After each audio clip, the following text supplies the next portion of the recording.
Namaku Aziz, seorang pria berusia 27 tahun yang sudah lama merantau ke kota untuk bekerja sebagai fotografer freelance. Sudah 5 tahun aku meninggalkan desa kecil tempatku tumbuh, bernama Desa Karangjati, sebuah wilayah terpencil di kaki gunung yang masih kental dengan nuansa alam dan cerita mistis turun-temurun. Awalnya, aku bukan orang yang percaya pada hal-hal mistik. Buatku, semua itu hanyalah cerita untuk menakut-nakuti anak kecil.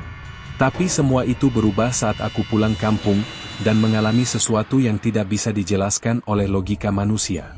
Aku pulang karena mendapat kabar bahwa nenekku, satu-satunya keluarga yang masih hidup, sedang sakit keras. Desa Karangjati tidak banyak berubah. Jalan setapak dari tanah berbatu, bau sawah yang khas, dan deretan pohon besar yang tampak semakin tua dan rimbun. Namun, ada satu hal yang langsung menarik perhatianku saat melewati jalan utama menuju rumah nenek, pohon beringin raksasa di simpang 4 desa. Dulu, waktu kecil, aku sering dengar cerita bahwa di bawah pohon itu ada penunggunya. Sosok besar yang menjaga wilayah desa dari pengganggu yang tidak tahu adat. Warga menyebutnya Kakang Ireng, meski tidak ada yang benar-benar tahu wujudnya. Setelah menurunkan ransel, aku segera masuk ke rumah. Nenek tampak lemah, namun senyumannya tetap hangat seperti dulu. Di ruang tengah, dua sepupuku, Ozan dan Vanes, sudah duduk sambil menyiapkan makan malam. Mereka menyambutku hangat, seolah tak percaya aku akhirnya kembali. Kami makan sambil bercerita, sampai akhirnya nenek tiba-tiba berkata dengan suara lirih. "Ziz, besok kalau lewat simpang 4, jangan duduk-duduk di bawah beringin, ya. Apalagi sendirian. Sekarang, tempat itu sudah beda." Aku tertawa kecil, mengira itu hanya nasihat orang tua yang penuh mitos. Tapi pandangan nenek tidak seperti bercanda. Matanya menerawang, seperti menyimpan ketakutan yang dalam. Malam itu, saat aku hendak tidur, angin tiba-tiba bertiup kencang lewat celah jendela. Anehnya, udara jadi sangat dingin, seperti di ruangan ber-AC. Aku bangkit, menutup jendela, lalu kembali berbaring. Tapi saat mataku hampir terpejam, samar-samar terdengar suara berat dari arah luar. "Kowe wis bali." Aku membuka mata lebar-lebar. Tidak ada siapapun. Hanya suara jangkrik dan angin yang bertiup dari arah pohon beringin. Entah kenapa, bulu kuduku berdiri semua. Pagi hari di Desa Karangjati selalu sunyi dan damai. Embun masih menempel di ujung daun, dan suara ayam jantan bersahut-sahutan dari kejauhan. Tapi entah kenapa, pagi ini terasa berbeda. Rasanya dingin menusuk, meski matahari mulai naik di balik perbukitan. Aku duduk di teras rumah nenek sambil menyeruput kopi. Di sebelahku, Ozan, sepupuku yang sebaya, ikut duduk dan mulai membuka obrolan tentang masa kecil kami.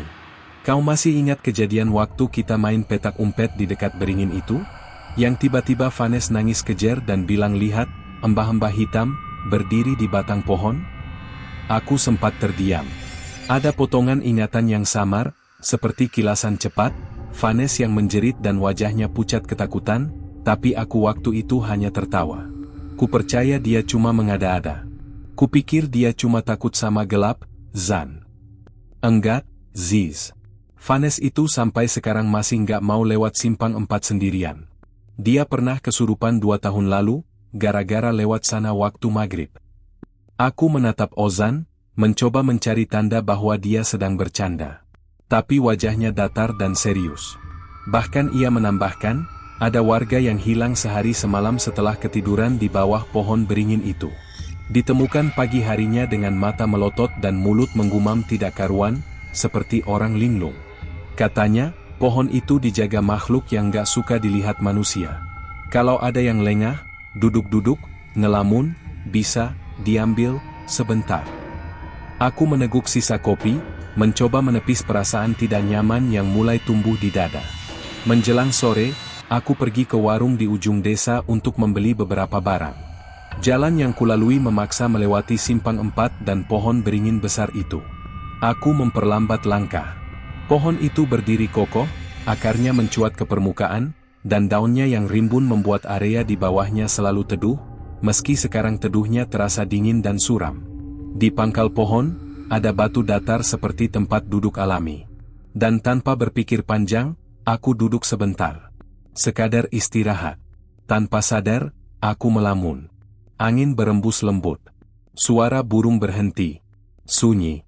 Hanya terdengar detak jantungku sendiri. Tiba-tiba, zis. Suara bisikan rendah seperti berasal dari bawah tanah. Aku menoleh ke kanan. Tidak ada siapa-siapa. Aku berdiri buru-buru, jantung berdebar keras. Saat kutatap kembali pohon itu, sekilas, aku melihat bayangan hitam di balik batang besar. Tinggi, diam, tapi jelas bukan manusia. Aku berlari meninggalkan tempat itu tanpa menoleh ke belakang. Malam harinya, saat kami makan malam bersama, aku diam saja. Pikiranku tidak lepas dari bayangan di pohon tadi. Vanes duduk di depanku, diam. Tapi kemudian ia berkata pelan, tanpa menatapku. "Kamu tadi duduk di bawah beringinnya?" Aku terkejut. "Kamu tahu dari siapa?" "Bukan siapa-siapa," jawabnya, matanya tetap tak menatapku. "Tapi mereka sudah tahu kamu balik." Sejak kejadian sore itu, malam-malamku mulai terasa tidak wajar. Suara angin yang biasanya menenangkan, kini terdengar seperti desisan halus. Bayangan di sudut-sudut ruangan seakan bergerak sendiri. Dan entah kenapa, tubuhku selalu merasa berat setiap kali hendak tidur. Malam ini, rumah nenek terasa lebih dingin dari biasanya. Angin masuk lewat celah dinding bambu, dan lampu minyak di ruang tamu berkedip-kedip, padahal tak ada hembusan yang terlalu kuat. Aku mencoba tidur lebih awal, meski perasaan was-was terus mengganggu. Dan di tengah keheningan malam, aku bermimpi. Dalam mimpiku, aku berdiri sendirian di simpang 4 desa. Langit kelam, tanpa bintang. Pohon beringin menjulang lebih besar dari biasanya, dan dari balik batangnya keluar asap hitam yang menggulung ke arahku. Kemudian, seorang lelaki tua berjubah putih muncul dari sisi jalan. Wajahnya teduh, namun serius. Ia menunjuk ke arah pohon beringin dan berkata, "Kowe wis nyepelake janji lawas. Ora kabeh sing meneng iku ora ngerti. Ana sing ngenteni. Kau telah meremehkan janji lama. Tidak semua yang diam itu tidak tahu. Ada yang sedang menunggu." Aku terdiam, tak paham. Tapi dalam mimpi itu, aku merasa sangat bersalah. Tiba-tiba tanah di bawahku retak, akar pohon keluar dan menjalar seperti ular, hendak membelit kakiku. Aku mencoba lari, tapi tubuhku berat seperti dipaku ke bumi. Dan saat aku menoleh ke belakang, sepasang mata merah membara menatapku dari batang pohon. Aku terbangun dengan napas terengah-engah. Tubuhku basah oleh keringat dingin. Tapi lebih mengejutkan lagi, telapak kakiku berlumpur, seolah baru saja berjalan di tanah basah. Kupikir itu hanya halusinasi. Tapi ketika pagi datang, Nessa, adik sepupuku yang paling kecil, berlari masuk ke kamar sambil menangis. "Kak Aziz, semalam kamu ngapain di luar pohon beringin?" Aku lihat dari jendela. Kakak jalan pelan-pelan, terus duduk di bawah pohon. Aku menatap Nessa, dan darahku serasa berhenti mengalir. Aku tidak pernah keluar kamar semalam. Tapi jejak lumpur itu nyata. Dan mimpi itu lebih dari sekadar bunga tidur. Di sore harinya, aku mendatangi Pak Mudrik, seorang tokoh sepuh desa yang dulu sering jadi rujukan warga soal hal-hal gaib. Rumahnya berada tak jauh dari pinggiran sawah, dan aroma kemenyan sudah tercium bahkan dari pagar depan. Aku duduk dan menceritakan semuanya, dari awal. Pak Mudrik hanya mengangguk-angguk, sampai akhirnya ia berkata, "Kakang Ireng ora seneng karo wong sing wis tau janji, tapi nglanggar maneh. Kowe kudu eling, Ziz. Waktu kecil, kowe pernah didongani mbahmu, supaya ora diganggu. Tapi sekarang, kau datang, dan malah lengah. Mereka ngira kau sudah siap, melihat." Aku tertegun. Janji apa yang kumaksud? Doa apa yang dimaksud Pak Mudrik? Dan mengapa penunggu itu kini menampakkan diri? Aku mulai merasa, kepulanganku ke desa ini bukan sekadar takdir biasa. Ada sesuatu yang belum selesai. Dan waktu sudah tidak lama. Hari-hariku di desa semakin terasa aneh. Sejak mimpi itu, bayangan hitam mulai sering muncul, bukan hanya malam hari, tapi juga di siang bolong. Tapi yang paling menggangguku adalah perasaan diikuti, seolah ada yang berjalan persis di belakangku setiap kali aku melangkah di jalan setapak menuju sawah. Aku mulai bertanya-tanya tentang masa kecilku. Tentang janji, yang disebut Pak Mudrik. Hingga akhirnya aku berbicara pada nenek, yang selama ini tampak menyembunyikan sesuatu. Kami duduk di dapur tua yang penuh aroma kayu bakar. Awalnya ia hanya terdiam, lalu menarik napas panjang. Waktu kamu umur 5 tahun, kamu sempat sakit keras, Ziz. Panas tinggi, kejang, dokter bilang hampir nggak bisa diselamatkan. Tapi malam itu, Mbah Kakung pergi ke pohon beringin, bawa bunga dan air. Buat apa, Nek? Buat, nitip ke awakmu. Supaya disembuhkan. Tapi dengan syarat, kamu gak boleh balik dan berlama-lama dekat situ saat sudah dewasa. Itu pantangan. Dulu, Mbah Kakung dibilangin, anakmu selamat, tapi ojo nganti lali. Hatiku bergetar. Jadi, aku pernah dititipkan pada penjaga pohon itu? Lalu kenapa aku gak pernah tahu? Kami kira kamu gak akan balik ke sini. Dan kalaupun balik, cuma sebentar. Tapi kamu duduk di bawahnya, kamu ngelamun, kamu buka pintu itu, Ziz. Sejak malam itu, suara-suara mulai muncul di dalam rumah. Langkah kaki yang terdengar di atap saat tengah malam. Bau menyengat seperti dupa terbakar. Dan, suara rintihan dari arah kebun belakang. Ozan dan Vanes juga mulai terganggu. Vanes pernah melihat sosok bayangan hitam duduk di pojok ruang tamu sambil menghadap tembok. Ozan bahkan sempat mendengar bisikan.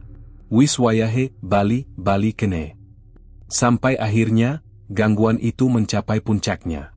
Pagi itu, aku sendirian di ruang tamu. Jendela terbuka, angin berembus pelan.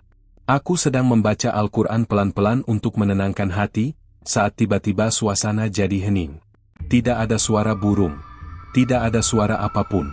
Bahkan suara detik jam pun lenyap. Saat aku mengangkat kepala, aku melihatnya. Tepat di depan jendela.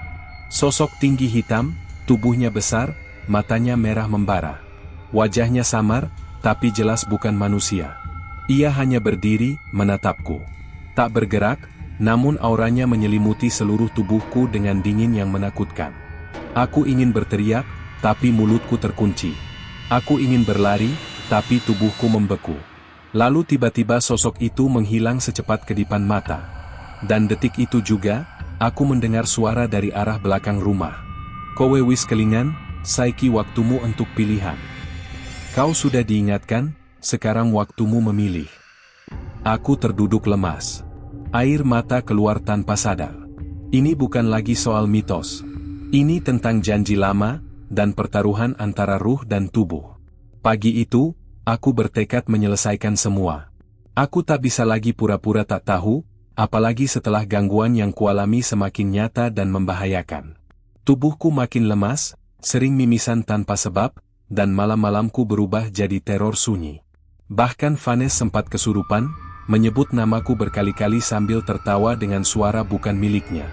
Aku berjalan pelan menuju pohon beringin itu. Di tengah tanah lapang yang sunyi. Tak ada angin. Tak ada suara.